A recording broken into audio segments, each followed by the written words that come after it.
Alors c'est d'abord un attachement personnel, familial, hein, puisque je suis né à Tourcoing, que j'y ai fait mes études de la maternelle au lycée, et que donc pendant toute cette scolarité, les rencontres, etc., m'ont permis de découvrir au fur et à mesure toutes les richesses finalement de cette ville en profondeur. Ma mère ayant fait le choix de m'inscrire dans le collège, un collège tout neuf d'ailleurs qui n'était même pas ouvert quand j'y suis rentré.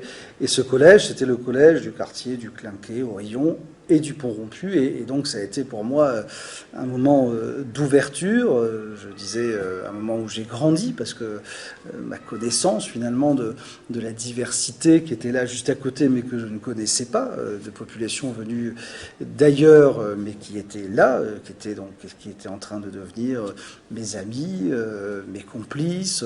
Et donc ça a été un moment d'une ouverture très importante. Cette ville qui est d'abord une ville ancienne, puisqu'elle a plus de 1000 ans d'histoire derrière elle, dont une grande partie, environ 700 ans, sont constitués autour du textile exclusivement. Ce qui est impressionnant, c'est que cette ville, à chaque fois dans l'adversité, elle a trouvé des capacités de rebond, et souvent d'ailleurs par des inventions nouvelles. Au XIXe siècle, à un moment où, même si c'était l'heure de gloire du textile, il y a des signes d'essoufflement. Ils vont chercher en Grande-Bretagne des matériaux, des technologies que les Tourcoingnois vont implanter ici et qui vont d'ailleurs secouer les autres. Donc il y a cette capacité de rebond, mais c'est vrai que là, depuis les années 70, 80, 90, le début des années 2000, cette lente agonie du textile aurait pu être fatale à l'existence même de la ville. Rien nous ayant été donné, tout doit être arraché finalement par la volonté, par la vision qu'on a aussi du positionnement de la ville, de sa contribution possible avec ses forces, ses ressources, mais aussi en la regardant avec ses défis à relever. Donc oui, on a évité le pire, je crois qu'on a créé les conditions de la mutation, c'est-à-dire d'une nouvelle page de son histoire, et je crois vraiment qu'on est dans ce moment d'un tournant historique où voilà, l'héritage de cette longue épopée autour du textile appartient un petit peu à la fois à l'histoire, justement, et qu'il nous revient maintenant d'écrire les nouvelles pages et de constituer l'histoire de demain. Cette dimension finalement humaine, avec des relations de solidarité, une vie associative extrêmement forte, et des quartiers qui restent très présents. Il n'est pas rare que les gens, quand on leur demande d'où ils sont, ils disent d'abord le quartier dans lequel ils vivent avant d'évoquer la ville dont ils sont membres. Mais donc ça, c'est une force. Alors dès lors qu'on n'enferme pas les gens dans le quartier. Quand on propose et que Kipsta s'implante à l'Union à Tourcoing, c'est une bonne nouvelle pour Tourcoing, mais c'est aussi une bonne nouvelle pour la métropole et la région. Quand toute la filière de l'image régionale et même euro-régionale va s'animer depuis Tourcoing, depuis le site de l'Union là aussi, c'est bien pour Tourcoing, mais c'est en même temps une contribution à cette nouvelle prospérité pour la ville. Le rôle que Tourcoing a joué comme grande ville de la région, la 3e plus grande ville de la région, et donc qui doit aussi, dans tous ses choix, non seulement réfléchir à la contribution qu'on a apportée évidemment aux habitants, mais aussi à la contribution qu'elle doit apporter au rayonnement de la métropole et de la région, et même de l'euro-région. Monsieur le maire, on est au cœur du Virolois ici, et c'est méconnaissable.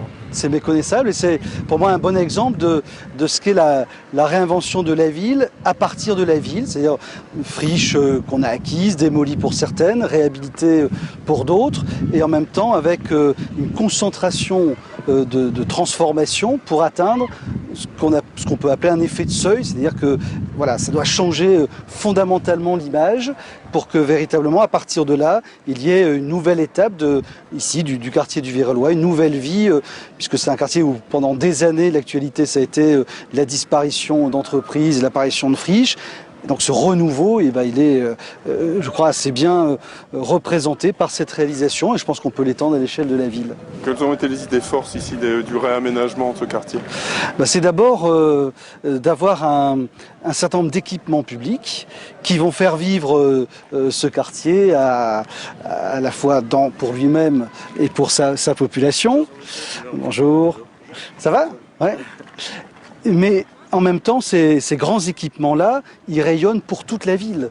Et donc ça permet aussi au quartier d'avoir finalement une présence, une contribution au rayonnement et à l'équilibre de la ville. Ce grand espace de loisirs sportifs, c'est pas que les jeunes du Virolois, évidemment, y viennent, mais en même temps de partout de la ville et même au-delà des frontières de la ville. Voilà, ça d'ailleurs c'est un bel exemple des talents tourquenois. Puisque la transformation de cette ancienne usine, alors qui est en même temps un aspect très contemporain aujourd'hui, mais en fait c'est le bâtiment d'une ancienne usine qu'on a maintenu, on va le voir en rentrant, et c'est l'équipe Escudier Fermaux qui l'a conçu. Je pense que c'est assez symbolique de ce nouveau visage de Tourcoing qui apparaît. Autre exemple, dans toutes nos opérations de renouvellement urbain, il y a forcément la création, l'extension d'un jardin. Parce que on sait que ce sont des lieux dans lesquels il y a du partage, il y a de la détente, du loisir. On voyait tout à l'heure des personnes qui prenaient le soleil, tout simplement. Ça, c'était impossible il y a 5 ans au Virolois, puisqu'il n'y avait aucun parc ni aucun jardin. C'est vraiment un exemple d'un quartier qui, par sa transformation, je crois, permet à ses habitants de vivre mieux, mais en même temps permet à ses habitants d'avoir de la fierté, de dire j'habite le Virolois, oui, ce quartier qui est aussi en pleine mutation, et redonner de la fierté aux habitants, ça je pense que c'est aussi un ingrédient très important de ces dynamiques urbaines.